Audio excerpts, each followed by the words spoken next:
So hey anime fans, the series name is What If Naruto Become the Best Biji Users, so let's start the series. Kushina-chan, the doctors say that the baby's gonna be a boy. Minato leaned down to kiss his wife.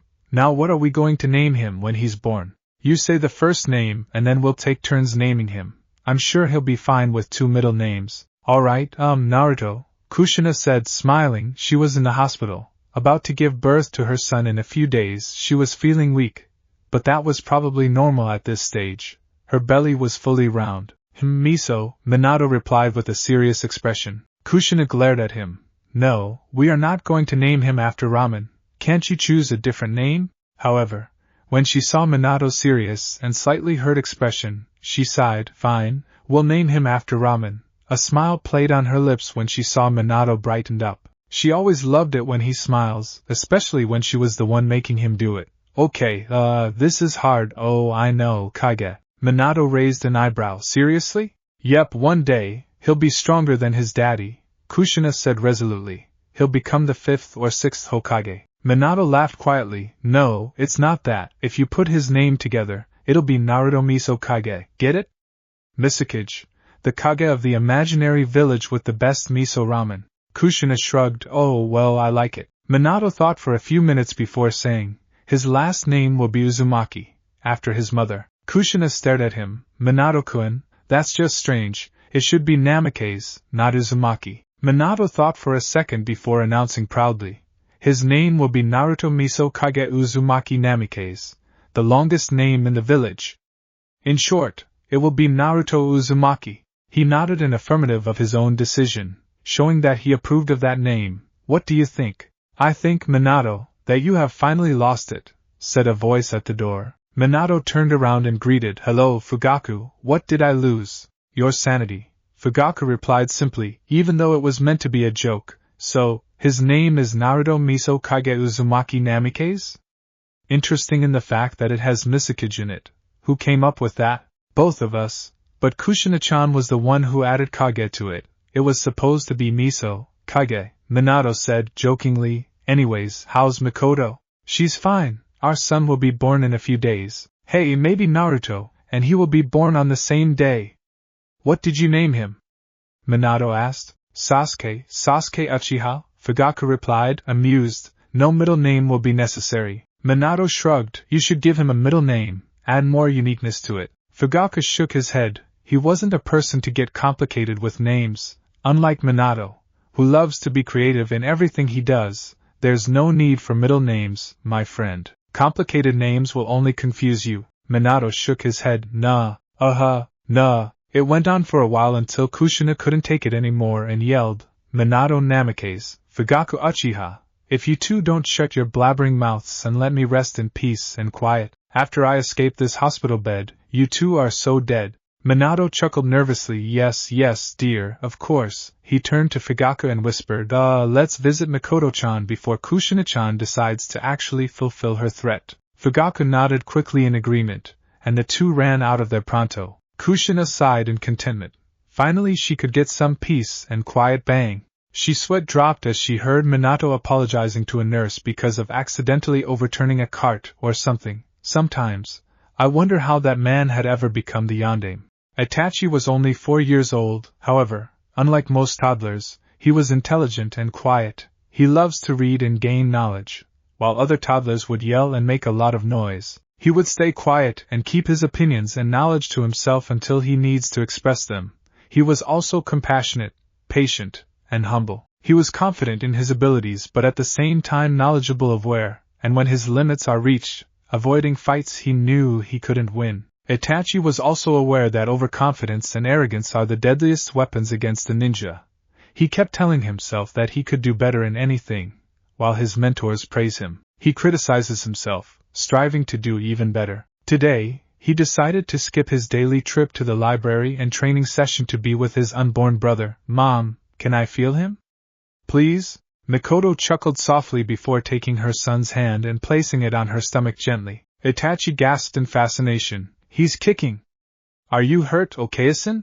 Mikoto smiled. It doesn't hurt as much as you think, Itachi. You'll soon be an elder brother. Itachi grinned. My very own brother, he whispered. Right then, He could already felt love for his brother spreading through every cell in his body. He was going to be a big brother, protecting and teaching and training his little brother. The door opened and Minato and Fugaku came in. Minato came to Mikoto's side and said, "How's Sasuke?"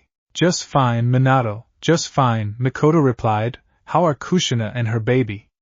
"What are you going to name him anyways?" Minato smiled proudly. "We're gonna name him Naruto Miso Kage Uzumaki Namikaze." Mikoto giggled. "Creative as always, I see." She looked next to Minato and whispered to Fugaku, "What's a misakage?" Fugaku shrugged.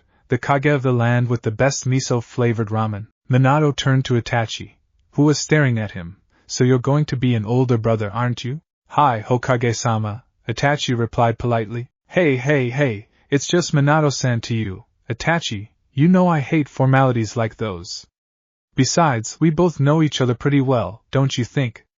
Minato asked, ruffling Itachi's hair. Itachi smiled at the touch. He had always thought of Minato as a second father. "Hi, I do, Minato-san." Kyubi leaned against a tree. She was having her morning nap, nothing too special.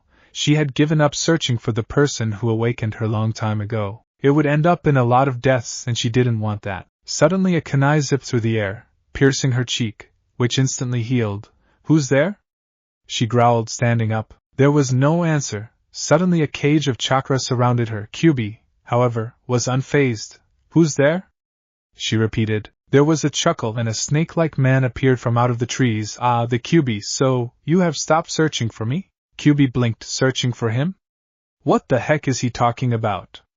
"Wait, ever wondered who awakened you in your slumber, Kyubi-chan, a few years ago?" Orochimaru asked, looking smug and confident that Kyubi couldn't break out of the cage. Kyubi's expression remained emotionless. "Release me." "Why should I?" "Because I could escape. If you release me, I won't kill you." Orochimaru laughed.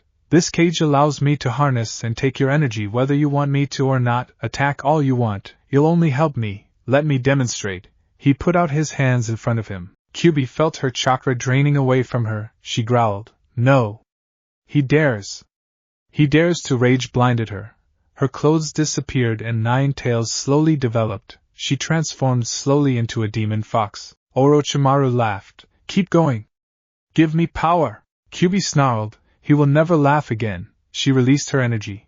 The cage expanded, starting to break from all the energy, not being able to absorb so much. Orochimaru widened his eyes. "How?" Kyubi's eyes were filled with rage and hatred. I will kill you." The cage broke. The fox pounced at Orochimaru. Orochimaru gritted his teeth and summoned a snake. He jumped on it, and flees with Kyubi close on his heel. He came up with an idea. She will be of use in her anger. He turned from his course towards Konoha. She can destroy Konoha, my native village. She can battle them all, being held back until I escape. If I get what I want, Konoha and the 9 tails will both die. Part 2, Sacrifices and Memories. Hokage-sama, the 9-tailed fox is attacking our village. Minato widened his eyes in shock. How could her not? He had been friends with Kyubi for years. "Why are you doing this, Kyubi-chan? What have we done to anger you?" "Why?" He stood up, gripping his desk tightly. He couldn't understand any of Kyubi's actions. They don't make sense. "Minato, you're going to have to make your choice, your friend or your village," the Sandaime said quietly. "I'm sure Kyubi has her reasons for doing this, but we don't know what the reasons are, so there's no justifying her actions. She can't destroy our village like this." Minato closed his eyes, as if in pain. "I know, sensei, I know." Then his heart ached at what he decided he was going to do. He will lose 2 things most dear to him, more than his life, his friend and his son. Sure, Naruto will survive, but what is of his future life? Suddenly the door slammed open, and Fugaku was standing in the doorway. Panting from running, he composed himself and walked over to Minato. "My friend, I know how hard this must be for you. I've put a lot of thought into this, you know. Instead of Naruto, take Sasuke instead. You don't have to sacrifice everything for the village. We can each give a bit of our share." Minato shook his head slowly. His eyes were sad and wet. Then he hugged Fugaku tightly. "No, I could never accept such an offer from you, Fugaku. How could I? If I did, what kind of a leader am I?"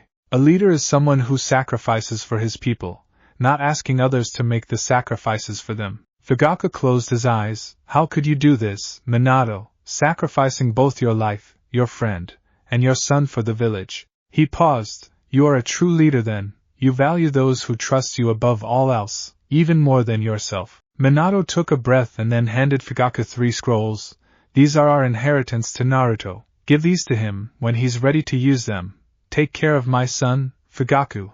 I trust you, remember. Kyuubi or Naruto, they're both good inside. Be a father to him. Minato kissed Fugaku on both cheeks and, patting his shoulder, left the room. Fugaku, for the first time in his life, finally broke down. Minato and he were on the same team when they were genins, and they've been like brothers. However, not even the strongest of ninjas can fight sadness and win. Minato ran towards the hospital and up to Kushina's room. Kushina was lying there, eyes closed. She was breathing heavily. In pain, he touched her cheek and took the basket with Naruto in it. Kushina said weakly, Minato. Minato turned towards her. Yes, Kushina-chan? Kushina stared at him with bright eyes. I just hope you know what you're doing, Minato-kun. I hope so too. Minato reached forward and shared one last kiss with his wife before leaving the hospital. He summoned Gamabunta outside the hospital. Gamabunta-sama, I need you to get me as close to Kyuubi as possible while I prepare. I'll try, Minato. Gamabunta waited patiently as Minato jumped on with all his materials ready. Gamabunta looked up across the horizon where Kyuubi was being held off barely by thousands of ninjas.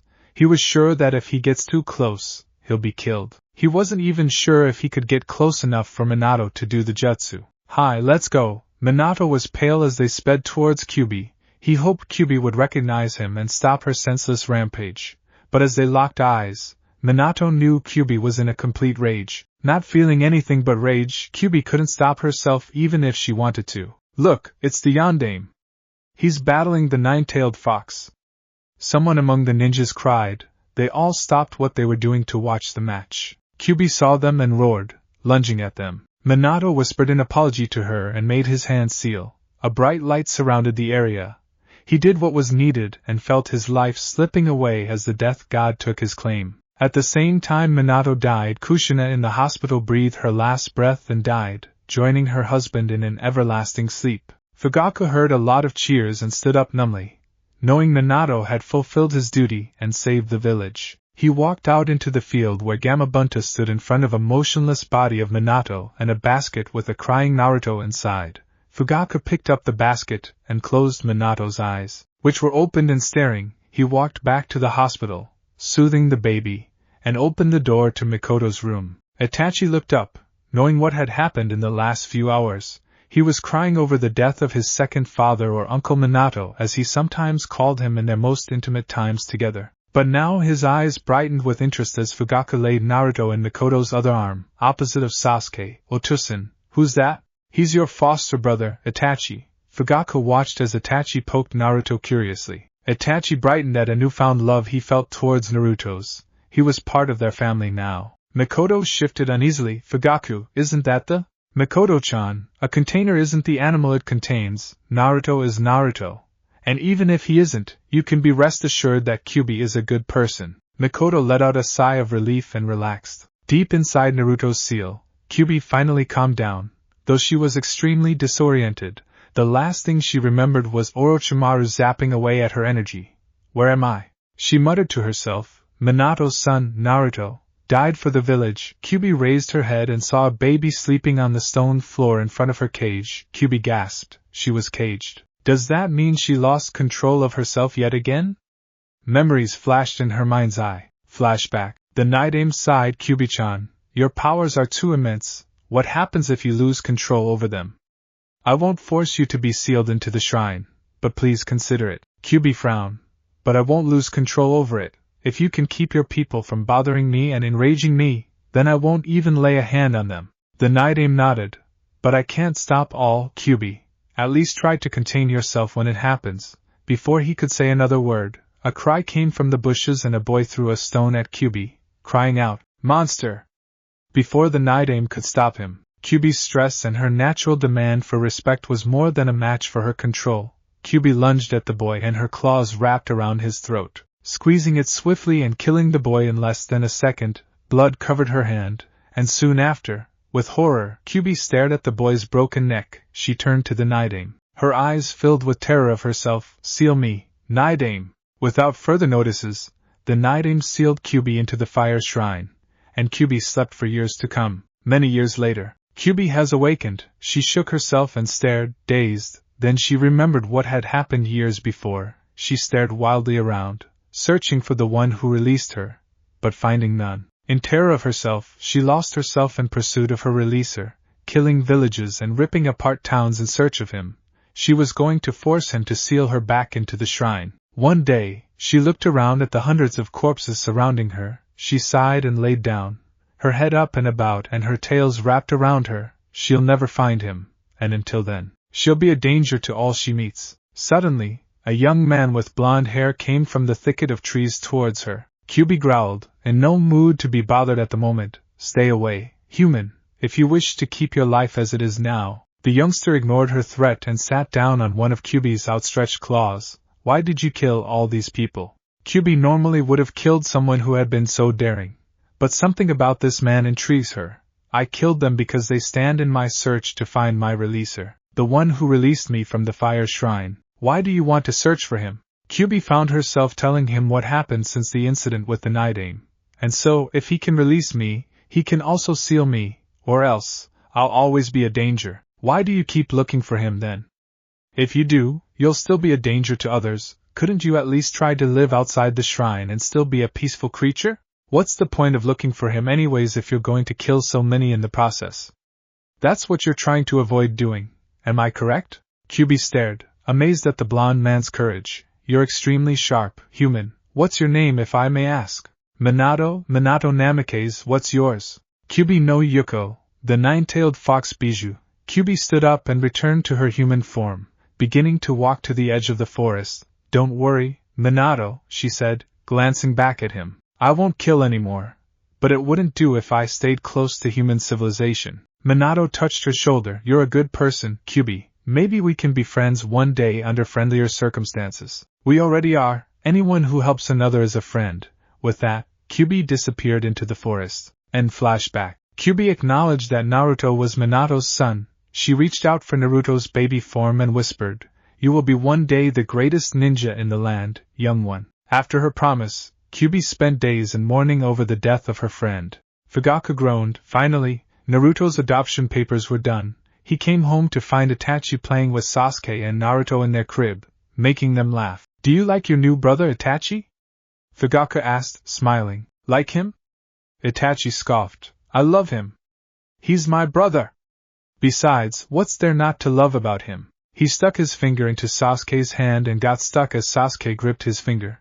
Itachi wiggled his finger, teasing Sasuke. "You think you're tough, huh? Take this." He blew onto Sasuke's face, making Sasuke squeal with delight. Fugaku turned to Mikoto. "Our house is about to get loud with those three around." Part 3. The half-fusion technique. 4 years later, Naruto, you're going to have private lessons with Hokage-sama, Itachi informed Naruto, who was lying on his stomach next to Sasuke on the sofa, learning to read. Itachi was now at Chunin. Naruto answered, not really paying attention. Sasuke nudged him. "Naruto, Itachi said you're going to have private lessons with the Hokage, the strongest ninja in our village." Sasuke exclaimed, slightly jealous. Naruto looked up into Itachi's eyes. "The old geezer?" Itachi gave him a stern look. "Naruto, show some respect. He is the leader of our village, the strongest ninja in Fire Country." Naruto rolled his eyes. "Itachi Nizan, the strongest ninja I ever met and know in my entire life, stands right in front of me. I'll give you a clue. He has grayish-blue hair tied in a ponytail. Is a Chunin already when he's 8, and is my brother." Itachi sighed. "Naruto, still I'm not the strongest in the village." "Sure you aren't," Naruto mumbled, beginning to read again. "Sasuke, how do you pronounce this word?" Sasuke stared at the word for a while before answering. "I think it's pronounced daimyo. I'm not entirely sure though. Ask Kyubi-chan." "Well, Kyubi-chan?" "It's pronounced exactly as Sasuke said. However, you should be excited by the aspect of training and learning under the old man though. He is strong, Naruto. Don't underestimate him just because he's an old-timer." Kyubi stood up from where she was gardening. She and Naruto worked together to transform the sewers into a beautiful Japanese house, with a garden. "Kyubi-chan, I'm not saying I'm disappointed. All I'm saying is that I think Itachi Nizan is a better ninja." "Kit, listen to me. Maybe he is, maybe he isn't. Still, you have to try hard while training with the Sandaime. understand? Get stronger and smarter, your father would have wanted that. Sure, Naruto said to Sasuke. Kyubi-chan said that you're right. He got up from the sofa. Itachi, are we gonna train? Itachi looked up from his paperwork. I'm busy right now, Naruto. Naruto whined, come on, you're always busy. Can't you use that cloning technique to get the clones to do it for you? Itachi blinked. Naruto had just solved the ultimate problem of all high-ranking ninjas with just one suggestion. Why didn't I think of that? He muttered. He made a seal and produced 10 clones. Get to work. He ordered them and turned to Naruto and Sasuke. All right, little brothers, I'll teach you the fireball. Wait, let's start with basic training techniques. This is after all your first training session, right? They both nodded and Itachi continued. All right then, these techniques. I want you to practice them every day when you have time. Train yourself harder each time to perfect it. Don't praise yourself. Criticize each other. Every small detail counts, understand? Overconfidence and arrogance are your worst enemies. Naruto and Sasuke nodded their heads vigorously. If they were going to learn from their elder brother and maybe surpass him one day, they have to listen to every detail. Itachi smiled approvingly. We're going to follow a training schedule. In the morning, you'll just do basic exercises like running, push-ups, etc. Afterwards, take a break and read or something. I'll give you lectures every once in a while. In the afternoon, practice the chakra control techniques that I'm about to show you. This will use a lot of your energy. So afterwards, you just need to meditate. Naruto, you'll have to go to the Hokage Tower at around 5. Every few days or so, I'll teach you a new jutsu. How does that sound to you? He gasped in surprise when his brothers hugged the life out of him. I take it it's good then? Yep. Itachi looked at the time. Right, it's the afternoon. So I'll teach you guys a basic chakra control technique. He led them outside into a training ground. He led them to a tree and ordered them. Climb this tree. With no hands. What? Sasuke exclaimed. How's that possible? Itachi grinned. But it is, Sasuke. Here's the catch. If you are able to channel a precise amount of chakra to your feet, enough to hold your weight, you will be able to climb the tree with no hands needed. Good luck. He walked off to another training zone. Sasuke pouted. He's just gonna leave us like this, isn't he? Naruto shrugged. Well, he doesn't have that much time to watch over us 100% of the time, does he? Besides, we can make it without him. Race ya up the tree. He ran towards the tree and made 2 steps up it until he fell back down, and smacked his head on the ground. Ow! Slick, Sasuke snorted. Remember what he said? He told us that we have to be able to put in a precise amount of chakra, enough to hold up our weight. Oh right, Naruto scratched the back of his head, laughing nervously. He has a bigger attention span than you do. I have to admit that. Naruto huffed and channeled some more chakra into his feet, making up the tree 4 feet before losing his grip and fell backwards again. Arg! Isn't there an easier technique? What? Can't handle the pressure, Naruto? Sasuke teased as he was able to climb 11 feet. Oh, you're going to. Sasuke growled. Though it was fun, it was also slightly embarrassing to be carried on the back of his older brother, especially through the streets of Konoha. I can get down now, brother. Don't push yourself, Itachi stated simply. Naruto grinned at Sasuke. See, Sasuke, I could make it up the tree before you do, of course. The only reason he could was because Sasuke ran out of enough chakra before he did. Naruto called for Kyubi's chakra once his own became low on supply. Sasuke whined, I want to have a fox in my stomach, Itachi. That'd be so cool. Unlimited chakra supply, fast healing, better chakra control. Scorn from the village, Naruto added as someone from the other side of the street threw a rock at him. Itachi caught it before it hit him and threw it away. Sasuke sent a glare, very cute one, considering he's only 4, towards whoever threw the rock. Then he turned to Naruto, looking sympathetic. Don't you? Naruto shook his head and smiled carefreely. Why should I care what they think, Sasuke, when I got you, Itachi, Obasan, Otosan, your clan, and Kyubi-chan on my side? Itachi sent a smile to Naruto and asked, how's Kyubi? She's fine, she's happy gardening and cooking and all those things every day, Naruto replied simply. She told me to tell you that you should take the Jonin exam this year instead of waiting until next year. Itachi chuckled. Really? She must be really confident in my abilities. Yeah, she is. See, I told you you're a strong ninja. I never said you didn't and that I wasn't, Naruto. I just told you that I'm not the strongest. Trust me when I say you're gonna meet a lot stronger ninjas than me. Itachi's eyes showed no deception. He was telling the truth. He also didn't seem to mind the fact that there are stronger ninjas than him. Naruto rolled his eyes. So, now that we mastered the tree climbing technique, Itachi shook his head. You haven't mastered it yet, Oturo. Tomorrow, you can try on some weights. You're kidding me. No, I'm not. You have to push your body harder and harder and harder. Itachi continued and harder about 50 times until Sasuke put a hand over his mouth. Stop talking, Itachi Nizan. Sasuke yelled, giggling. Itachi looked at the time and turned to Naruto. Naruto, remember to go to the Hokage Tower in 1 hour. Naruto groaned. Now, he'll have to spend 3 hours with the Grandpa Ninja. Naruto got home at 8 and pouted to himself on the sofa. No matter how much he wanted to be stronger, he would much rather train under Itachi's supervision than that old geezer's. I'm just a little kid, blah blah blah, Naruto muttered. I'm not a little kid. Itachi came into the living room from the study and asked, so, how did the session go? Naruto jumped up and hugged Itachi tightly. Save me. Save me. Save me. Wow, did he really work you that hard? Itachi grinned. No. He keeps calling me a little kid. I'm not a little kid. Itachi rolled his eyes and poked Naruto in the forehead. I don't know, Oturo, you look pretty little to me. He chuckled when Naruto glared at him. Well, compared to 99% of the village, you're pretty little. Not you too! Naruto exclaimed. I'm not little. Sasuke came in from the kitchen, chomping on an apple. Yes, you are. Oh, look who's talking. You're not a 5-foot-tall ninja either, Naruto retorted. Yes, but I'm a whole half-foot taller than you, though I am younger than you by 2 hours, Sasuke replied smugly and continued to bite away at his apple. You're a shorty, just admit it. I'm not. Oh yes, Sasuke replied and turned away back into the kitchen before Naruto could say anything else. Itachi chuckled and took out a scroll. I forgot all about this. I wonder what Hokage-sama has to say about your training. Not that old-timer again. Naruto whined. He ran into the kitchen while Itachi raised an eyebrow at the letter. Itachi, you have seen for yourself how the villagers treated Naruto, not as the fourth would want. On his way to our session, he had decided to buy some bread, and the baker had grabbed him and tried to throw him in the oven. I have decided that the best way to get the civilians and ninjas alike to respect, or at least fear him, is to train him to be more powerful, if necessary more than me, so that he could at least defend himself against attacks and persecution from the village. Unfortunately, his chakra control and knowledge of jutsus are very limited at this young age, so he is still prone to persecution.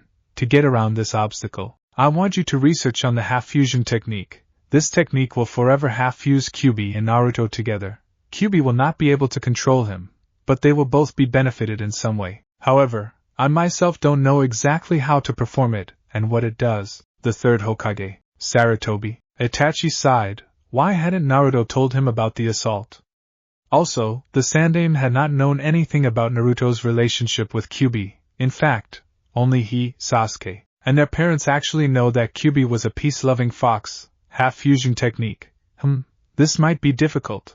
I should just ask Kyuubi-chan. She knows nearly everything in the world, so it would be much quicker. Naruto, can you come over here? Naruto came into the living room, looking nervous. What did he say? Don't worry, you're not in trouble, Itachi told him. However, I need to get some information from Kyuubi-chan. Ask her how to perform the half-fusion technique, and what it does. Okay then. Hey Kyuubi-chan, do you know how to perform the half-fusion technique? Naruto heard Kyuubi let out a cry of surprise. Where did you heard that from? Itachi wants to know how to perform it, and what it does. Kyuubi sighed and sat down on a rock. It's a very risky technique, Kit. Yes, I do know how to perform it, and exactly what it does. However, during the time it takes for the technique to be completed, there is a chance that you might die.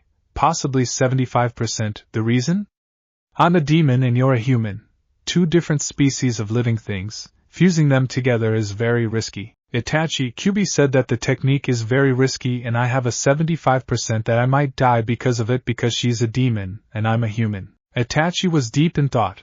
Ask her how to perform it, and what the benefits are. Performing it doesn't require people on the outside. The demon inside the Jinchuriki will send the Jinchuriki into suspended animation for about 2 months for the process to complete.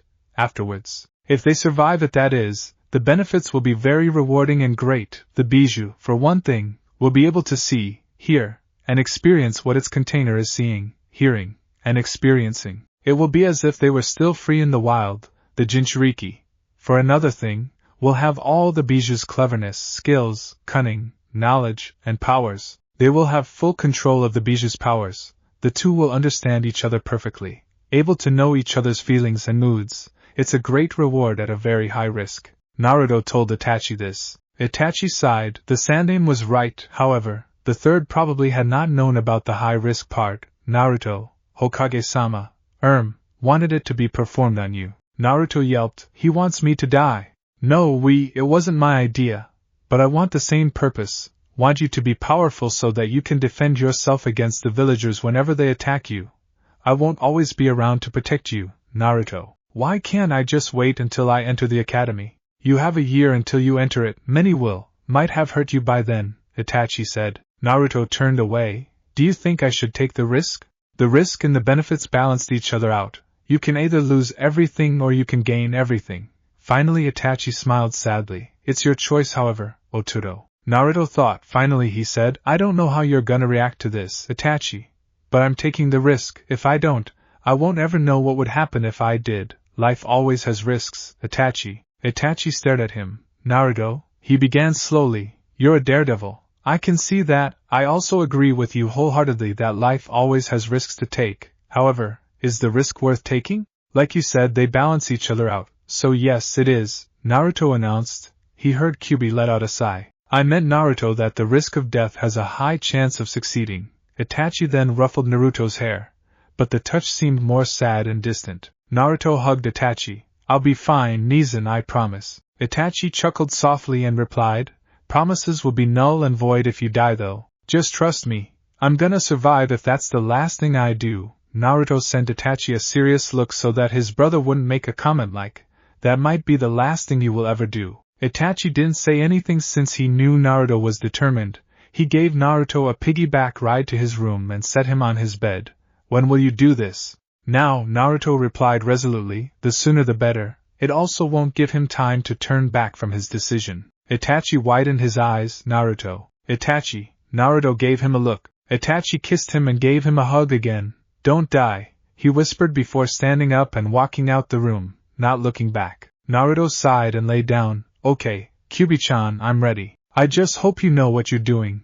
Kid, Kyuubi responded worriedly before sending them both into suspended animation. For those of you who don't know what suspended animation is, it's like you're sent into a death-like state though you don't really die. Itachi Nizan, where's Naruto? Sasuke whined. He hadn't seen his other brother for days. Itachi gulped inaudibly. He's probably training with Hokage-sama. That's what you said 2 days ago. Itachi sighed. Sasuke was not to be considered idiotic. He was a sharp youngster. Mikoto and Fugaku had been told of the half-fusion technique, and were worried sick whether Minato's son was going to survive. They had scolded Itachi for hours because he had allowed his brother to undergo the technique. Minato had assigned them a mission to take Naruto under their roof for Naruto to live, not to die. Itachi gave Sasuke an answer that wasn't entirely a lie. He's just sleeping, Sasuke, for a few months. Part 4, Brotherly Love. 2 months later, Itachi opened the door to Naruto's room. Oturo, are you awake?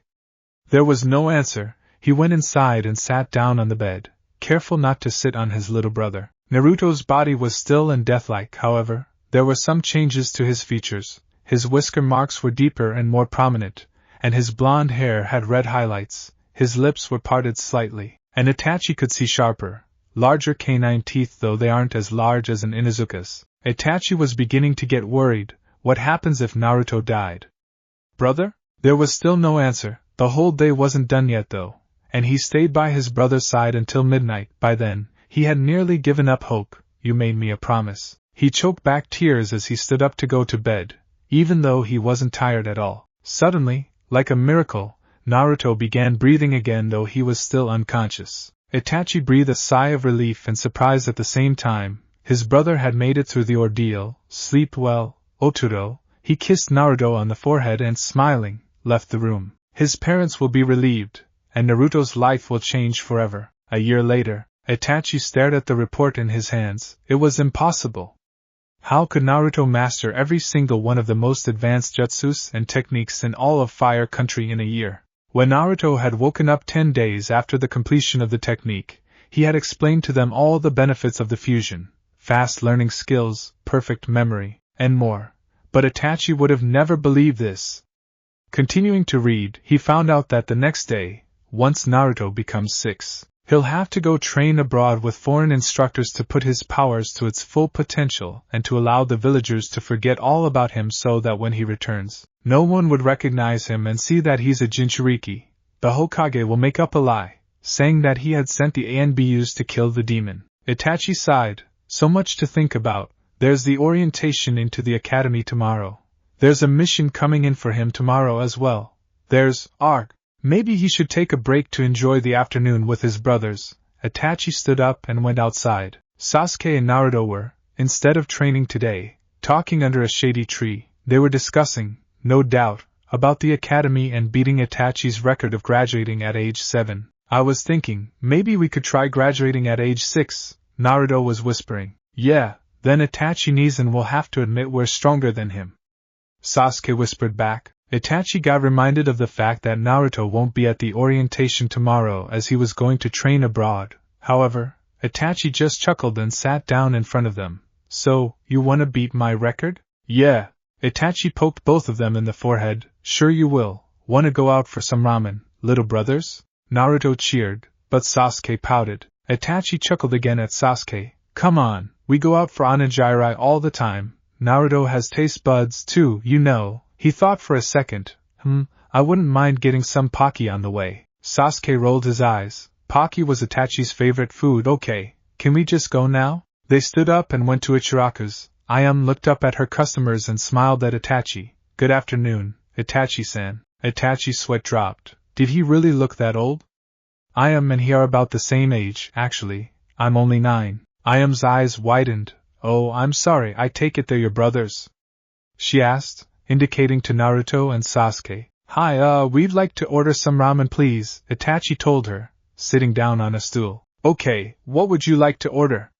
She took out a small notebook. Miso, Itachi ordered simply, slightly spicy. Same, Sasuke replied. 1 bowl of beef, 2 bowls of miso, 1 bowl of chicken, make that 6, 5 bowls of vegetable. Can you make that 3 bowls of beef? Thanks, can you make it 4 bowls of miso? Make them all super duper spicy, too, please, Naruto rambled on. Itachi, realizing that Naruto might empty his wallet if he keeps going like this, intervened quickly. Naruto, I think that's enough. He placed a hand over Naruto's mouth to keep him from ordering more and whispered, if you keep going on like this, Otoro, my wallet's gonna be empty. I don't think you can eat that much anyways. Naruto nodded in defeat, a little disappointed, and Itachi released him. After a moment, Ayame came back with the ramen. Naruto received a bowl of beef and he gulped it down as if his life depended on it. Itachi widened his eyes. You're going to get sick if you keep doing that. Those ramen are really spicy. Come on, Kit. More. More. Spicy and fiery. Fire up your fire. This is the best ramen ever. Tell the cook to add in more peppers and spices. More pepper and spices, please. Naruto gasped. The spicy taste enveloped his taste buds. It was so good. Don't worry, Itachi, Kyuubi and I love this. We're fire demons for pity's sake. He gulped down another bowl of spicy ramen. Itachi and Sasuke stared. Nizan, are you sure you aren't developing a stomachache? Sasuke asked tentatively. Naruto shook his head, bowls stacked upon each other as Naruto gulped down each one. Once he was done, Ayame, Tsuchi, Sasuke, and Itachi all stared at him. Naruto blinked innocently. What? They all decided to pretend as if nothing had happened. Itachi paid the bill and pulled his brothers outside. Okay, Sasuke interrupted him. Are you guys coming to our orientation tomorrow? Itachi shook his head regretfully. I have a mission tomorrow. Maybe Otosan or Okayasan might come. Sasuke hung his head. He was hoping Itachi might come. Itachi looked down at his feet. How will Sasuke react about Naruto's surprise departure? He sighed. He can't hide it until tomorrow. By then, it would be already too late. Naruto, Hokage-sama sent me a report today. Naruto cocked his head. What did the old-timer say? Tomorrow you'll begin your training abroad with the best ninjas in the world. It'll last around 7 years. When you come back, you'll be promoted immediately to ANBU, if you want. Itachi saw Sasuke stiffened at this. Hokage-sama wanted you to rise to your full potential. because of Kyuubi's chakra and powers and all. What? Why would I dash? Naruto was about to say leave you and my only family just because I have to go on some stupid training journey? But Itachi interrupted him. I know how you feel, Naruto, but think about it.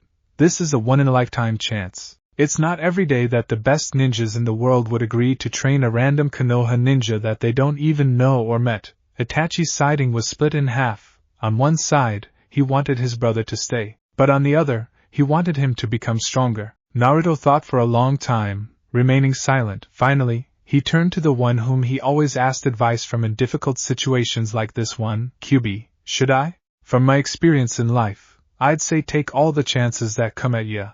Trust me when I say they don't come every day. Naruto sighed. Alright, Itachi Nizan, I'll go. Itachi nodded encouragingly. My mission will be to escort you to your first instructor. From there on, you're on your own except with whoever your teacher will be. Naruto nodded, then he turned to Sasuke. His eyes widened when he saw Sasuke's expression. Sasuke had never looked so sad. His eyes were downcast, his hands were in his pockets, and his hair was partially covering his face. Oh dang, I forgot about the orientation tomorrow. It was the most important day for a ninja. The day when you are officially recognized as a ninja. A ninja in training but still a ninja. Itachi, too, seemed to notice the tension and stayed quiet throughout their whole trip home. As they both remained quiet, Naruto remained quiet as well, convinced that it wasn't a time to talk. When they arrived home, Naruto turned to Itachi when Sasuke was out of earshot. So you're going to end up as Sasuke's Jonin when he graduates. Hi. Naruto turned away. Tell the old grandpa to leave a spot on the team for me. Itachi smiled. I will, if I know Hokage-sama, he will give me a two-man team because you ask. I will be their Jonin, but at the same time, their teammate. Arigato, Nizan. By the way, about tomorrow, Naruto paused, avoiding Itachi's eyes. If I don't go on the journey, you won't have a mission to do, right? Hi, that's right. Then I'm staying home, Naruto announced resolutely. He turned to Itachi and said, tomorrow is Sasuke's big day. We can't miss it.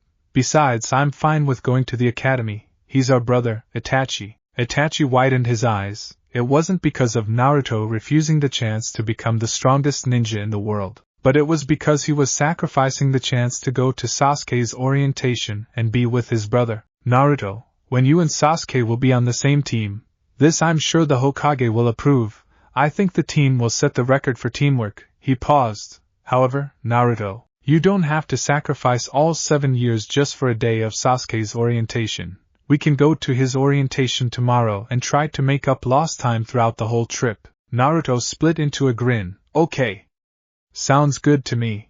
Sasuke sulked the whole time in his room. He wanted the most important people in his life to be at the most important day of his life so badly. At first, he was disappointed that Itachi couldn't come. Now, he was crushed by the fact that Naruto couldn't come either. The door opened slightly and Naruto's head appeared at the doorway. Sasuke, Otosan's calling us. Naruto's shadow hovered there for a few minutes, and then he closed the door quietly. Sasuke sighed. Maybe Otosan or Okasan might be there. He stood up and walked over to the living room and sat down next to Naruto in front of their dad. He listened to his father talk about Itachi's improvement, his mission, Naruto's journey, etc. He wasn't really listening though.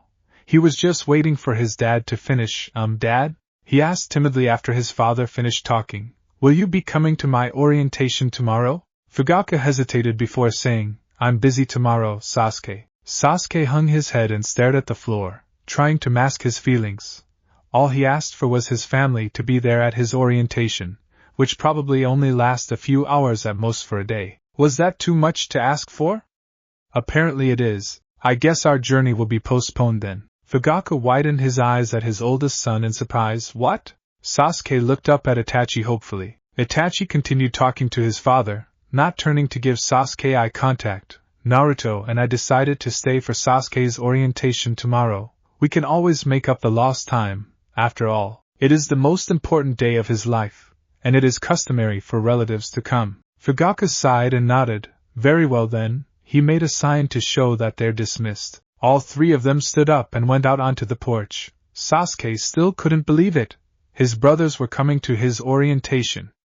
He turned to them. Why did you guys postpone your journey? Itachi grinned. You're our brother, that's what brothers do for each other. Sasuke began crying from happiness. Sasuke? Itachi and Naruto asked confused. Sasuke lunged himself at them and gave them a humongous hug. Domo arigato, domo arigato, domo arigato. Naruto turned to Itachi and said, "This is so worth a day of traveling." He then began laughing at Sasuke's outburst of emotion. "Hi, this is..." Itachi surrendered himself to Sasuke's hug. The next day, Naruto finished packing and ran to the academy where Itachi and Sasuke were already waiting for him. "Am I late?" "If you were, I'd kill you," Sasuke informed him. "No, you're not. Which is a good thing. In fact, you're 15 minutes early." Naruto flashed a grin and sat down in one of the chairs in the auditorium next to Itachi. "I think you're supposed to be waiting in the classroom with the rest of your teammates, Sasuke." "Right." Sasuke seemed nervous as he ran off towards his classroom. Naruto sighed as he leaned back in his chair. His keen ears picked up phrases from conversations of parents nearby. "That's the Nine Tails. Heard he could kill in a blink of an eye. Killed before. Enjoys it. Killed my father." He rolled his eyes. Konohans, he believed, is one of the only people on Earth who lack a good amount of reason. Then again, he had never met any other people outside the village. So, how could he kill before he was born? How could he kill before he could see? He looked around the auditorium. People were avoiding his gaze. He felt a twang in his chest whenever they shot him a glare, despite what he told Sasuke. He really does care about what people think of him. He wants to be able to fit in. People respecting him like a normal human and not a demon. Let's see. There's the Hyugas, boy. They look cockier than a rooster. The Inuzukas. Whoa, they look pretty rough, except for the girl with the ponytail. The Aburame. Creepy as always. He continued to observe the different clans and families until a loud voice rang through the speakers. "Alright, everyone, we'll start the orientation now." A man with a scar across his nose was speaking into the microphone. His eyes met Naruto's, except they hold no hatred towards him, which was rather a surprise for Naruto, who never saw anyone outside of Tsuchi, Itachi, Sasuke, their parents, the Hokage, and the Uchihas, who actually treated him like a normal human. "Okay, let's see." Naruto waited only for Sasuke, clapping politely with the rest of the people. When Sasuke got on the stage when his name was called, Naruto flashed him a grin and a wink. Itachi waved calmly, still composed as always. Sasuke looked as if he was about to melt from sight. He nervously came up to Irika and received a certificate, and a few other items needed for the academy years. A few textbooks, a few basic weapons, and a ninja pouch. Then he just stood stiffly next to a shy Hyuga girl. Itachi began laughing quietly.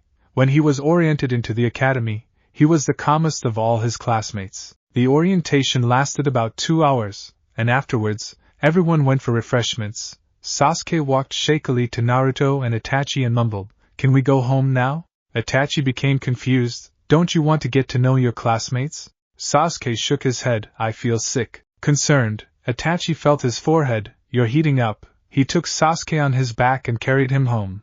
"You'll be fine, just a little rest, and you'll be okay." Sasuke nuzzled into Itachi's back. "Thanks for coming, Itachi." "Naruto, I thought you wouldn't come." "Arigato, arigato." His voice became a whisper as he drifted into sleep. The next day, Sasuke woke up, refreshed. Then a terrible realization hit him. He sprang out of bed, hoping his brothers were still home. A piece of paper on his desk caught his eye. He picked it up and read, "Sasuke, we left before you woke up. We were late already, so we couldn't wait for you to wake up. Itachi Nizan will return in about 1 week or so.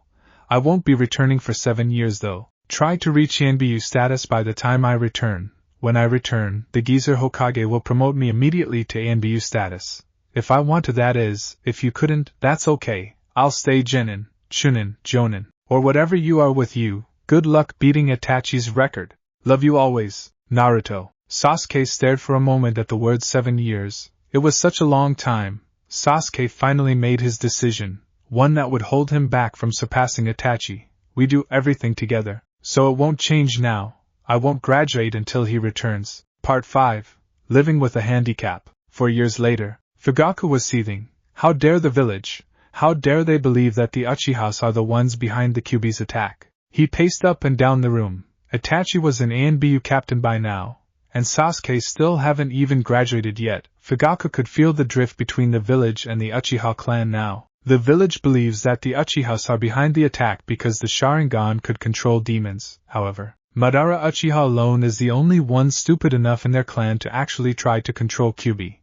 And that incident had happened years ago before the Kyuubi's attack. Even Fugaku couldn't deny the fact that Madara was the cause behind that attack. Also, Madara had left Fire Country long time ago. Orochimaru was the cause behind this attack, not the Uchihas. Why didn't the villagers believe him?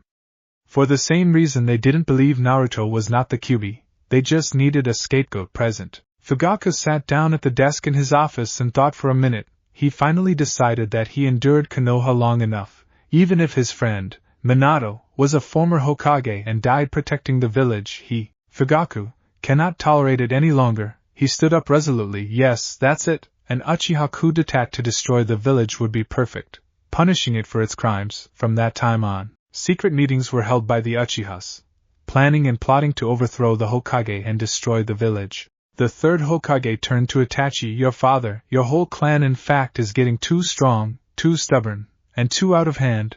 They are planning something against our village, against me. I want you to keep an eye on them and report to me whenever they are going across the line. And Itachi, when they do, the Sandaime peered sharply at Itachi.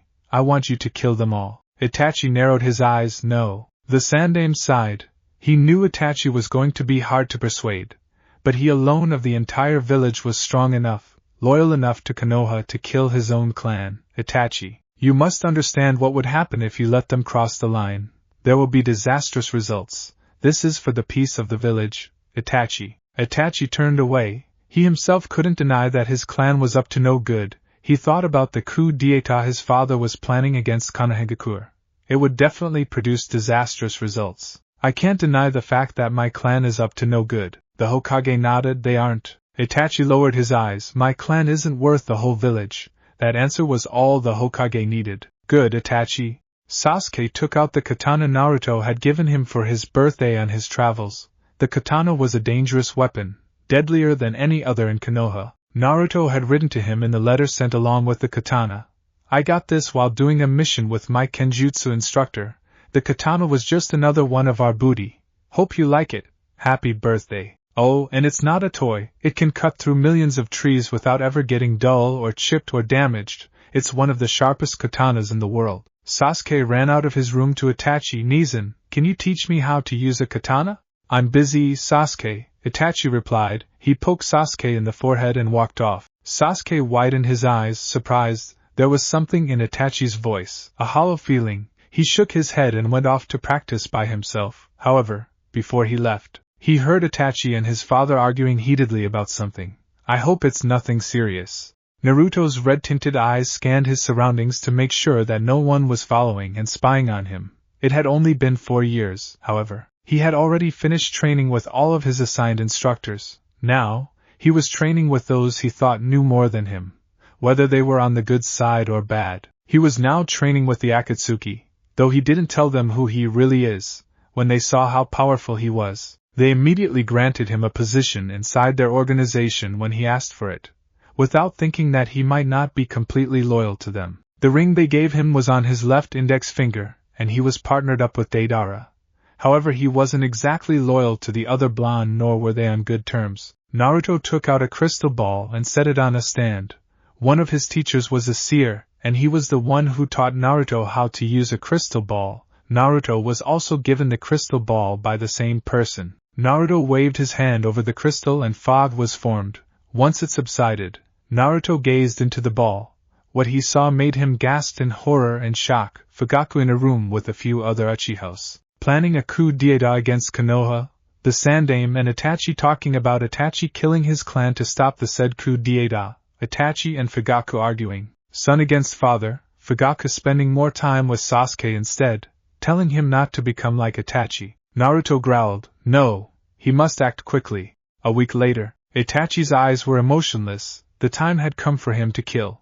The Hokage had given him the order. Itachi took out a kunai and walked silently to his parents' bedroom. He didn't want this, but he had no choice. His parents had raised him, but now he'll repay them by snuffing out their lives. As he reached for the door, the sounds of a running animal reached his ears. He turned around swiftly, kunai poised to defend himself from whatever that might attack him. A wolf appeared in front of him. Its magnificence froze Itachi for a while.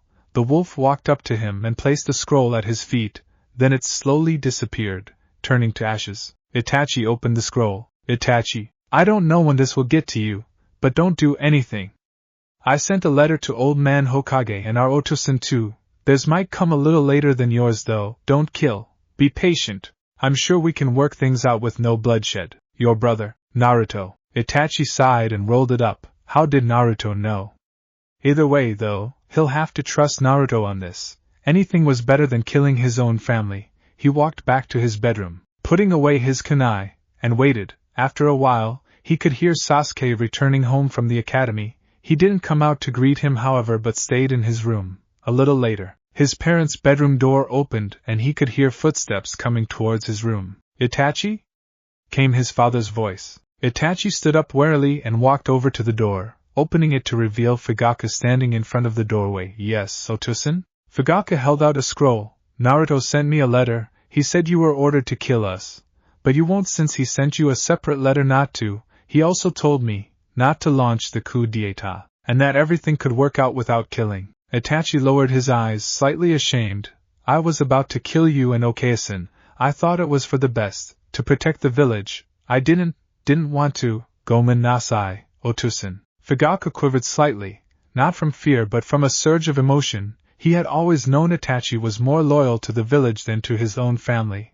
Itachi follows his mind more than his heart. This allowed him to see through deceptions of the heart. He knows what must be done, the right thing to do. He doesn't do what he himself wants but what was best. Fugaku understood his son quite well. He finally did something he hadn't done for years. He hugged Itachi as close and meaningful as a father could ever hug his child. It's okay, Itachi, the Hokage, and we can work this out. Then we can be a family again.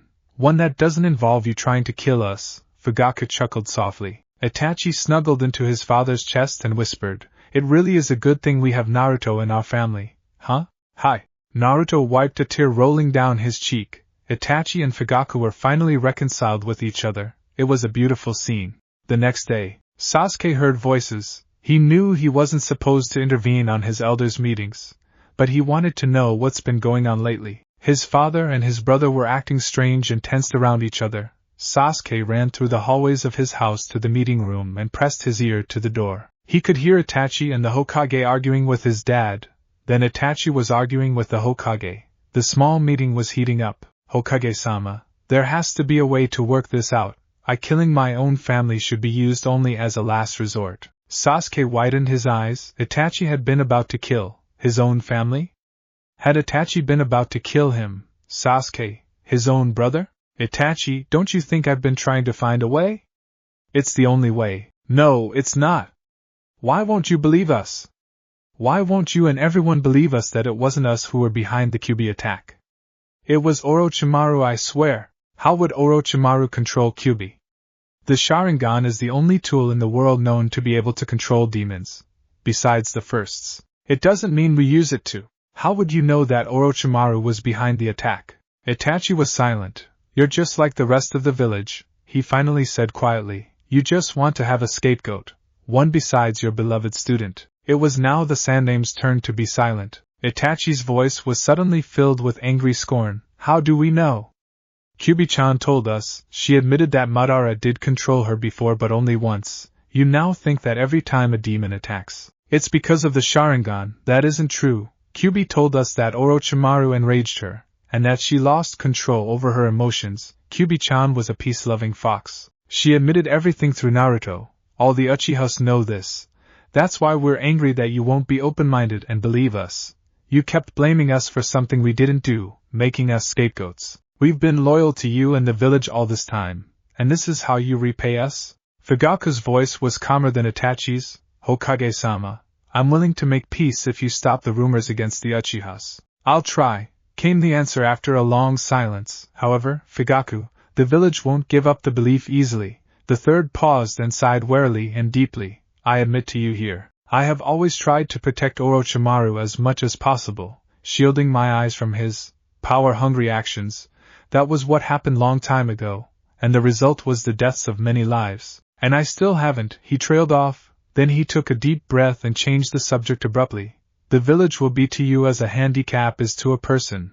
The handicap infuriates and holds the person back. But the person must learn to live with it, or else he'll waste his life away, brooding over why he was born with a handicap in the first place. If he tries to get rid of the handicap, the Hokage looked deeply into Fugaku's eyes. He will never be able to see if the handicap might heal because he has already gotten rid of it.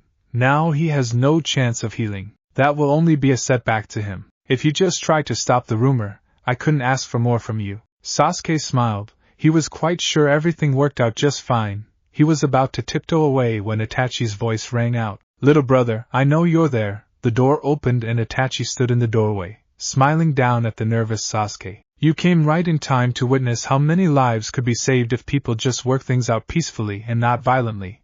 He then pulled Sasuke through the doorway into view of Fugaku and the Sandaime. 2 years later. Naruto, don't do this. Konan reached out for Naruto's shoulder. You'll be chased down. You know that. The Akatsuki won't allow you to escape alive with this crime. You're going to destroy everything we've worked for.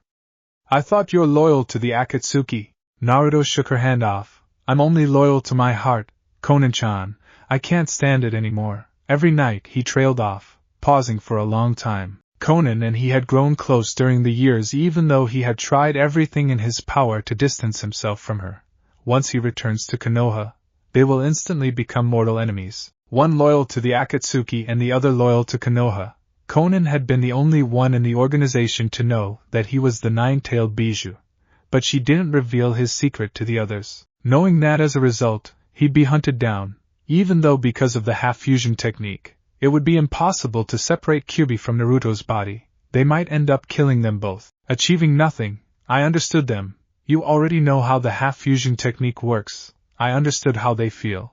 I understood the urge to be free and wild. He turned around to look at Konan. Just do me a favor and tell Pain-san that I'm Kyuubi's Jinchuriki.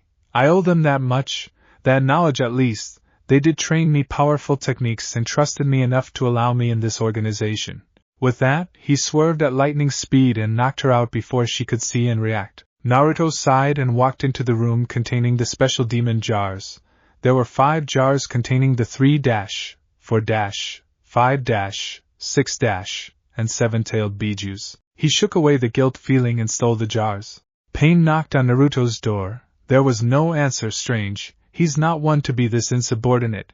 Pain knocked down his door. An empty, cold room greeted him.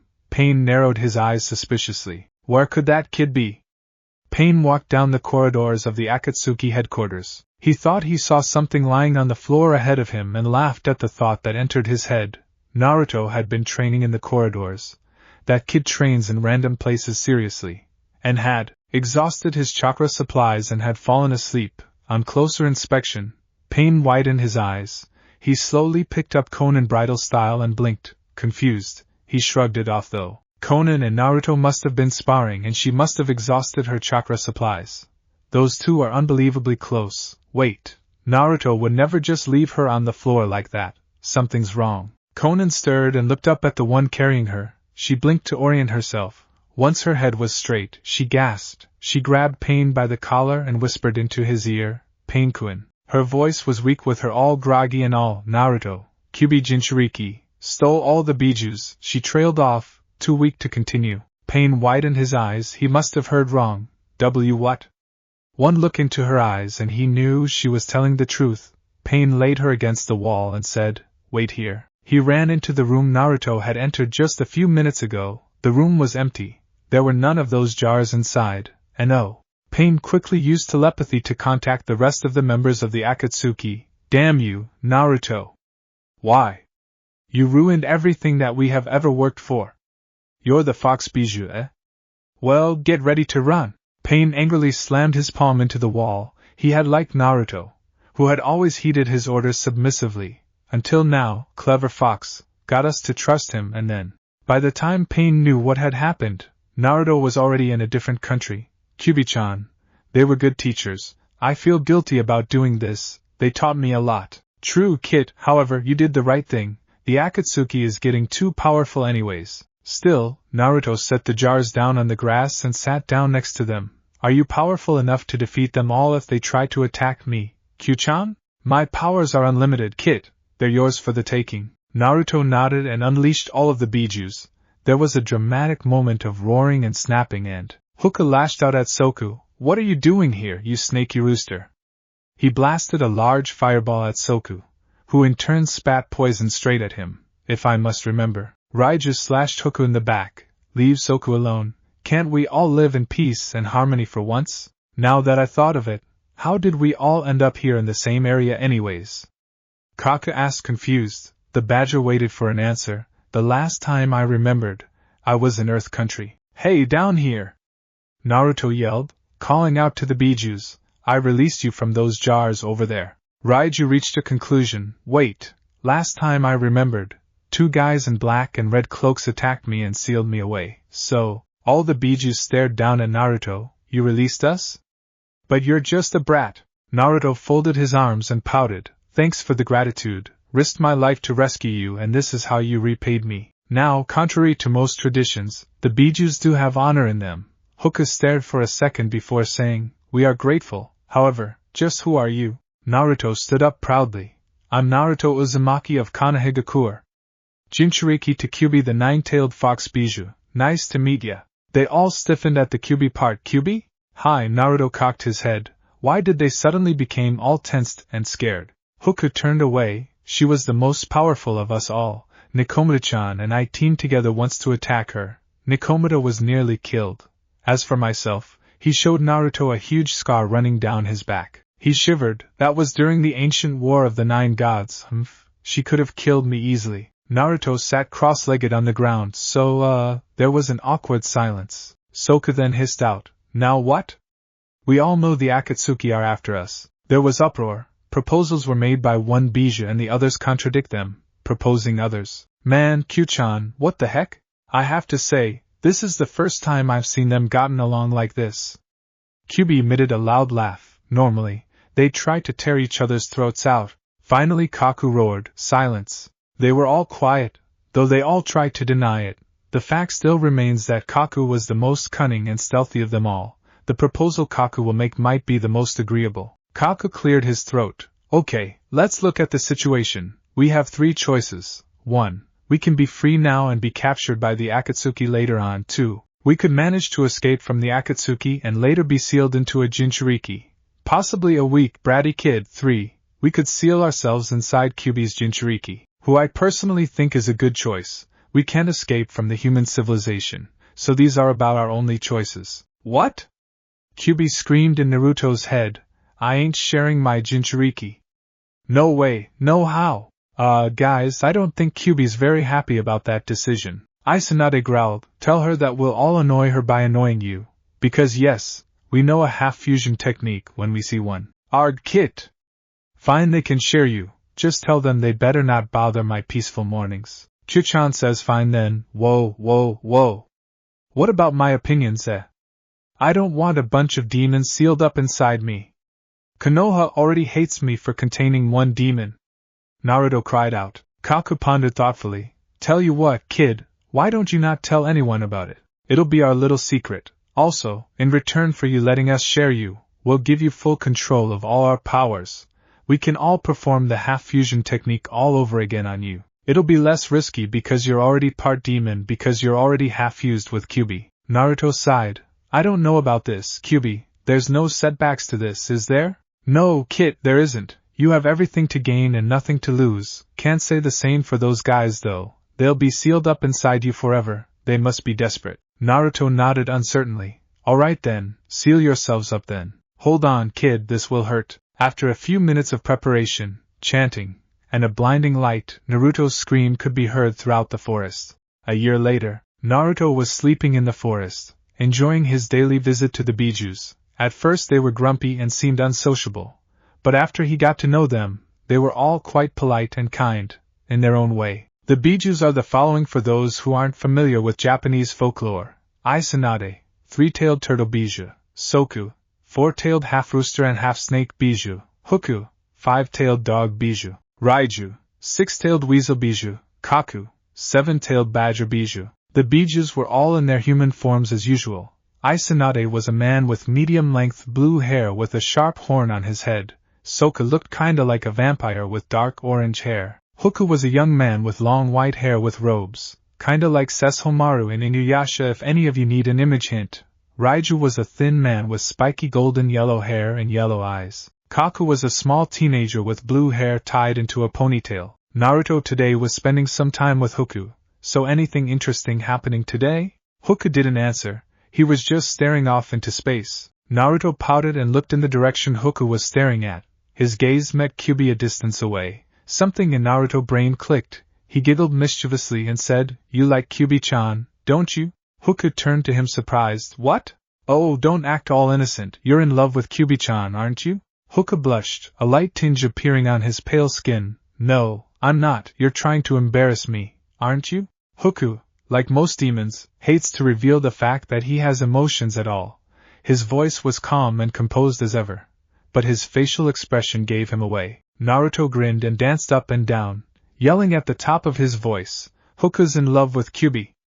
Hoku's in love with Kyuubi!" Hoku gave him a cool glare. Right, real mature. Naruto saw at the edge of his vision Kyuubi straightening up from her gardening to stare at him, wondering if he's gone nuts. "Yo, Kyu-chan, guess what?" Kyuubi cocked her head curiously. "What is it, little kit?" Hoku sent Naruto a glare, daring him to tell Kyuubi. Naruto was only too happy to comply. "Hoku likes you." Kyuubi stared at him confused. It was a rarity that demons fall in love, so you couldn't expect her to catch on to the fact right away. "Okay then, tell him if he wants to be friends, we already are." Naruto smacked his head. No, no, no, no, no, no. I mean he's in love with you." Kyuubi raised an eyebrow in Hoku's direction.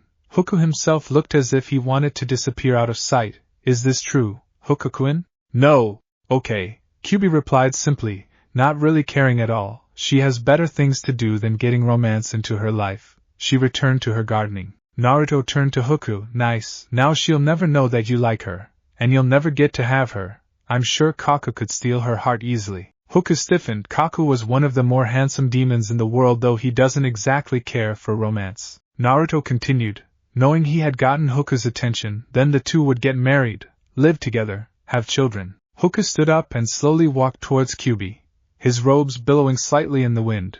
Naruto saw him talking to Kyuubi and Kyuubi focusing entirely on him. Then Hoku was leaning in. Kyuubi was kissing him back. Naruto smirked. Now, the two were rolling on the grass, kissing like there's no tomorrow. Naruto heard Kaku whispering to Soku a distance away, "Well, they are distant relatives after all. She's a fox and he's a dog. Though he's gonna be in trouble if he gets her mad. Like last time." Naruto rolled his eyes. Love always prevails. At the Kyuubi/Hoku scene, Hoku's long hair flew down like a river, covering a half of both of their faces. His hand was running through her red hair and they were both kissing. It was probably the first true love between two demons that ever happened in history. "Kyuubi-chan, do you, actually love me?" Kyuubi stared up at him with her red eyes. "If I say yes, I'm committed. You'll have to wait and see. Hoku-kun, I might like another demon." It was in fact a much more meaningful answer than a plain-out yes. Hoku's eyes clouded, then he smiled and leaned down to her ear, whispering, "I hope you won't ever, Kyuubi-chan." His warm breath tickled her ear, making her emit a shiver. A few days later, Naruto was in Fire Country. "Alright guys, let's do this. Make sure you don't forget your bag," Kyuubi reminded him. "I won't." Naruto rolled his eyes. Demons can be really fussy and nagging. I wonder if Sasuke's an ANB yet. "Sasuke, how can you not be a genin yet? You're top in your class and you, Itachi, I want to graduate when Naruto is there with me. He's not gonna be happy to be doing D-rank missions after 7 years of intense training." Sasuke and Itachi had no idea what surprises await them. Part 2, Team Itachi. Naruto grinned. He wanted to make a huge appearance. He tapped his foot by the toes and got himself ready. "Alright, guys." Naruto took a deep breath and ran. Dust and dirt flew up behind him since he was running so quickly. He was running at nearly 400 miles per hour. The ANBUs at Konoha's gates gaped at the trail being seen a mile away. Naruto saw Konoha's gates loomed over him. He smirked and ran vertically over the walls straight up into the air. Floating there for a while, he suddenly shot straight into the direction of the Uchiha compound. The ANBUs would have treated it as an emergency to call the Hokage had Itachi had not told them all about a very powerful ninja returning to Konoha. Naruto landed in front of the door, panting slightly. It had been exhilarating. The door opened and Itachi was heard calling back inside to Mikoto, "Sure, Okayasan, do you need me to buy anything else?" When he received a no for an answer, he turned around, feeling a familiar chakra in front of him. When he saw who was in front of him, he gaped, and Naruto? Is that really you? Yep. Yo, Itachi-Nisan. Itachi reached out towards him and muttered, you've grown a lot. Duh, it's been 7 years, Nisan. Naruto waited a few moments until his urge got the best of him. He launched himself at Itachi, clinging onto him like he did 7 years ago. He squeezed Itachi, whispering, I miss you, I really did. Itachi chuckled affectionately and hugged him back. You've definitely grown, Oturo. Itachi widened his eyes when he saw Naruto's eyes. The cerulean blue eyes were clearer than ever, but the pupils had red tints that were so prominent, it couldn't be the trick of the light. He shook his head and took Naruto by the shoulder, leading him inside. Okayasan, Otosan, Sasuke, Naruto's home, he called. Mikoto looked up from washing the dishes and gasped, Naruto, you've grown. Naruto rolled his eyes towards Itachi. Yeah, I already got that. Fugaku and Sasuke came into the room and stared. Naruto? Yep, here I am. Naruto opened his arms wide to receive Sasuke, who rammed right into him, knocking all the wind out of him. Sasuke, you're gonna kill me. Mikoto finished with the dishes and came over to Naruto. You must be tired from the journey. Why don't you get some rest and then tell us all about your adventures afterwards? Naruto frowned at this, lowering his gaze to the floor. Actually, I've got something I got to tell you. It's important. Mikoto raised her eyebrows. Alright then. But we should get comfortable before you tell us. They went into the dining room and settled down. Fugaku then told Naruto, Okay, what do you have to tell us, son? After that, the whole table went silent as Naruto told them his story. Naruto's foster family gaped. What? 5 more Bijus sealed themselves up inside me. I was training with the Akatsuki and I released them after stealing the demon jars. Basically I'm on the run from them. Mikoto stood up, horrified. 5 Bijus? The Akatsuki? Itachi asked, standing up as well. Naruto waved them to sit down. Calm down, guys. Yes, Nizan, the Akatsuki. I finished my training early so I went off to find more teachers. I had been careful. But now, they all know my secret. And the Bijus are really nice. Well, in their own way. They can't take over my mind. But I could tap into their powers and all that. Mikoto and Itachi seemed only slightly assured. Fugaku sighed and finally announced, I trust you, Naruto. And I will always. If you say they are harmless in your body, I believe you. However, be more cautious next time. The Akatsuki could have killed both you and Kyubi-chan. Hi, Otosan. Naruto laughed nervously. So, Sasuke, are you an ANBU yet? Sasuke hung his head. No, not yet. I wanted to wait for you. We should do everything together, including graduating. Naruto rolled his eyes, but he kept grinning. Looks like we didn't beat Itachi's record then, did we? Naruto didn't really mind staying at the academy. He wanted to stay with his age group anyways. Like he said before, he'll stay with Sasuke all the way, whether he be a genin, a chunin, etc. Naruto has a choice of becoming any rank except Hokage for now. Itachi shook his head. Naruto, do you want to go to the academy?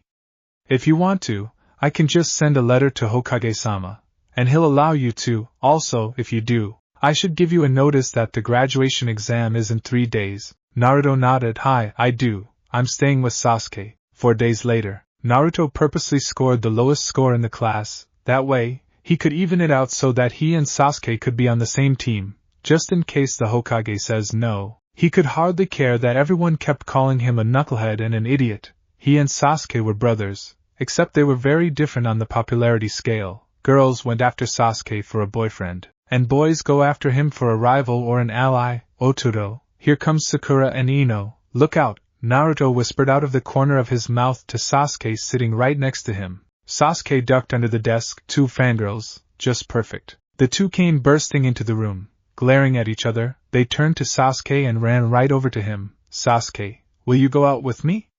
They both asked at the same time. Sasuke let out an inaudible whimper. Leave me alone. Just leave him alone, Ino, Sakura. Naruto snarled. He knew how much Sasuke hated fangirls. They and Itachi weren't the kind of boys to be obsessed with romance and dating. They have better things to do. Who asked you, Naruto? They both yelled. Naruto stood up, eyes flashing. Did your parents ever taught you manners, or did you just don't listen to a word they teach you? Naruto wasn't about to let Sasuke get tortured. The girls will never leave him alone. It's actually more serious than it seems. Naruto saw Ino's fist coming, but he didn't dodge the punch. Ino glared at him. Why don't you just mind your own business? Naruto touched his cheek gingerly and replied calmly, he's my brother, how's it not my business? Why don't you mind your business? Ino huffed and walked off to her seat. Sakura looked from Naruto to Sasuke and then back to Naruto before she went off to her own seat. Sasuke pulled himself up from under the desk and stared at Naruto. You didn't have to do that, now you're gonna get a bruise. He squinted at Naruto's cheek and was surprised when there wasn't even a mark on it. Kyubi-chan, he trailed off. Naruto grinned, the one and only, she's going out with Hokakuin, those two were meant for each other. Alright, everyone, attention please. Iruka called in front of the class, you'll all be assigned into teams to a Jonin. There will be a last test before you will be fully recognized as a genin. Now I will assign you your teams. Naruto leaned back on his chair and listened without really listening at all. All he was really focusing on was Ino's punch. Man, that girl has anger issues. Hopefully she'll grow out of it once she's assigned to a team. Naruto Uzumaki, Sasuke Uchiha, and Sakura Haruno. Sasuke banged his head on the desk. Naruto did likewise. Why in the world was fate so cruel to them? Sakura seemed to be aware that she wasn't really happily received. However, she just turned around to stick her tongue out at Ino because she got to be on the same team as Sasuke. Kit, she might not be so bad. I mean, she wasn't the one who punched you in the face, right? Besides being Sasuke's fangirl, you don't really know anything about her, do you? She might actually make a good addition to the team. Sure, most likely. All day during missions, she'll be gawking and cooing all over Sasuke. I feel sick just thinking about it. Sasuke, you're so hot. And Sasuke, that was such a cool jutsu. Really? Don't kunoichis ever recognize their duties as kunoichis? They should concentrate more on training than on romance and boys. Do you know for sure that she doesn't work hard on her training? Naruto was quiet. No, he doesn't know. He had only met Sakura at most for 4 days. Maybe she might be a good teammate. Kyubi, I shouldn't be been so quick on my judgments. You shouldn't. After they were dismissed, Naruto pulled Sasuke away from the crowd of fangirls. Come on, Romeo, we gotta get home to prepare for tomorrow. Itachi might want to show us a new jutsu or something. When they arrived home, Sasuke immediately complained to Itachi. Nissan, there's a fangirl on our team. She's gonna slow us down on missions, Sasuke whined. Itachi looked up at him from his desk and frowned at Sasuke's outburst. Sasuke, don't make such quick judgments, he scolded. You don't know her. I do, and you know how? She goggles at me all day. Sasuke complained. Just today, she asked me out. Yesterday, she sent me flowers. The day before, she sent me a card. She's nuts, I tell you. No one needs a fangirl on their team. Sasuke resolutely folded his arms and turned away, walking out into the garden. Itachi sighed and returned to his work. Naruto got reminded of when he was young, when he was shunned. Now, they're doing to Sakura the same thing the villagers did to him. He took a deep breath and went outside to where Sasuke was brooding on the porch. Sasuke? Sasuke glanced at him. What? Naruto sat down next to him and after a moment's silence said, maybe Sakura-chan might not be so bad. Sasuke didn't answer. Naruto continued, remember long time ago? People shunned me and treated me as if I'm a monster. They didn't know me. Now, we're turning into the villagers. We're shunning Sakura even though we don't even know her that well. You and she are different. You focus on what's important. She focuses on romance and forgets her duties as a kunoichi. Even if I want to accept her, Naruto, I can't. She might change. Not likely she will. She's just another annoying fangirl, who is now also our teammate. That sets her status among us. Sasuke. Naruto brushed his hand on Sasuke's shoulder before leaving the Uchiha and going inside. Sasuke glanced up at a sakura tree planted in their backyard. I really want to accept her, Naruto. I really do. I tried to, too. Now it's all up to her. Naruto glanced at the clock. When's Itachi gonna arrive? We have a test to do. Sasuke laid his head on his elbow and waited patiently. If he knew Itachi, something or someone must be stalling him. Suddenly the door opened to reveal a man with silver hair and a mask covering his lower face. Sorry I'm late. A black cat crossed my path and, you're not Nissan. Sasuke and Naruto cried out. The Jonin's sweat dropped. My first impression of this group is that they're a couple of ninnies. Where's Itachi? He's quite busy at the moment. I'll be the one to give you your last test, the one that will decide if you are to be genins or not. Besides, I'm much better at handing out these kinds of tests than your brother is. Don't worry about it. He's just arranging with the Hokage, so that he could be free of his ANBU status and missions for now. The Jonin marched out of the room, saying, "Follow me." Sasuke growled, "Could this day get any worse?" A fangirl for a teammate and a random Jonin for a teacher. Once they reached a training area, the Jonin turned to them and said, "Since I'm not gonna be your teacher either way, all you need to know is that my name is Kakashi Hatake. I don't need to know your names since you won't be my students. As far as I'm concerned, I'm just here to babysit. Anyways, let's get down to business, shall we?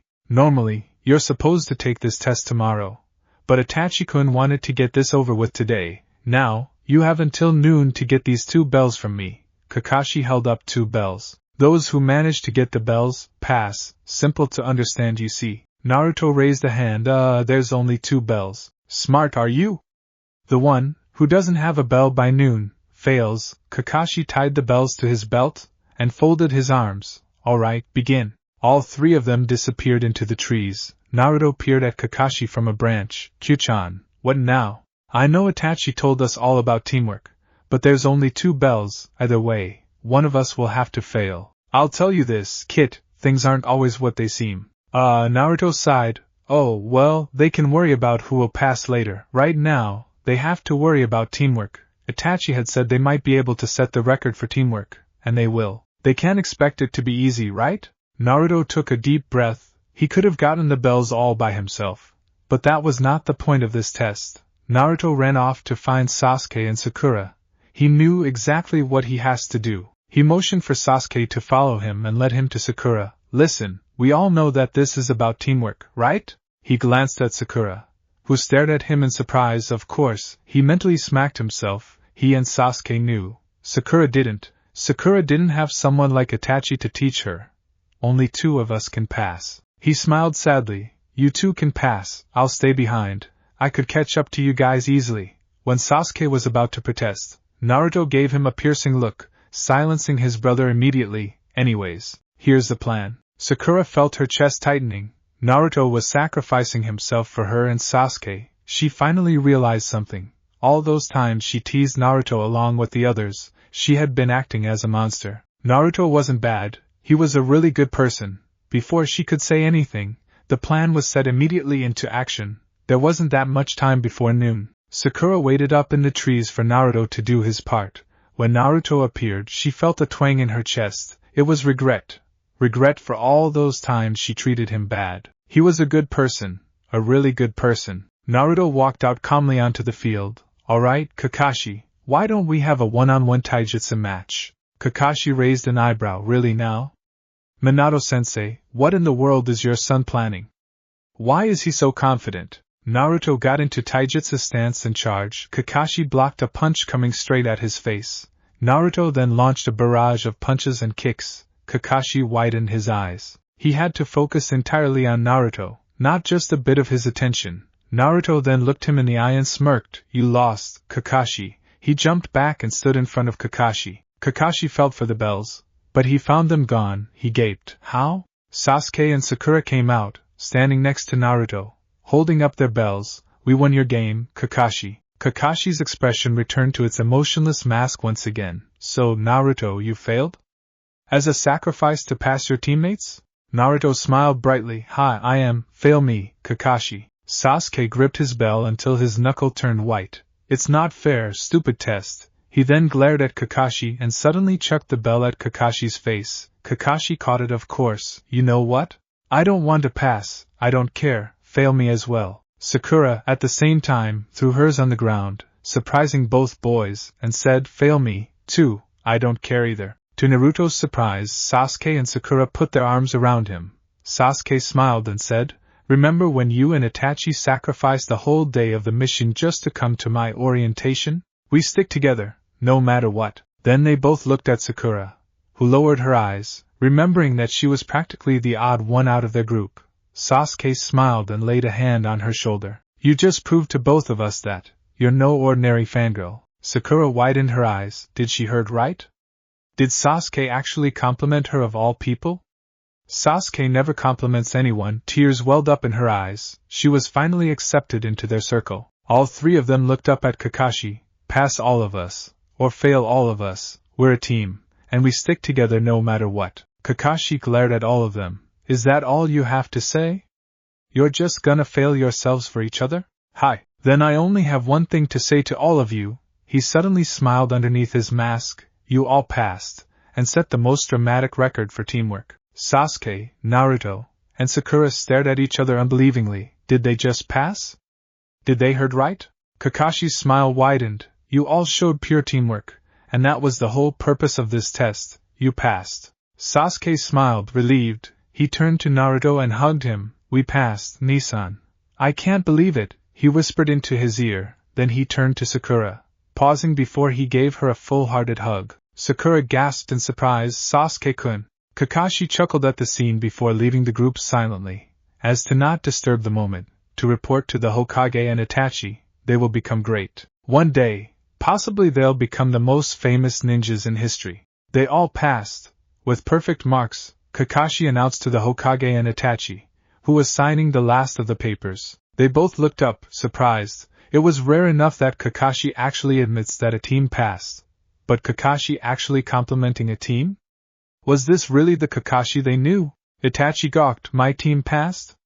With perfect marks no less? Kakashi nodded proudly. Hi, they did. Itachi was impressed. Sasuke had hated Sakura. How then did they work so well together? He knew that they'd do anything to pass, in the sense of having to deal with a very annoying teammate, and that they will pass but with perfect marks too? He smiled and said, that's my brothers for you. They can do anything, even impressing me.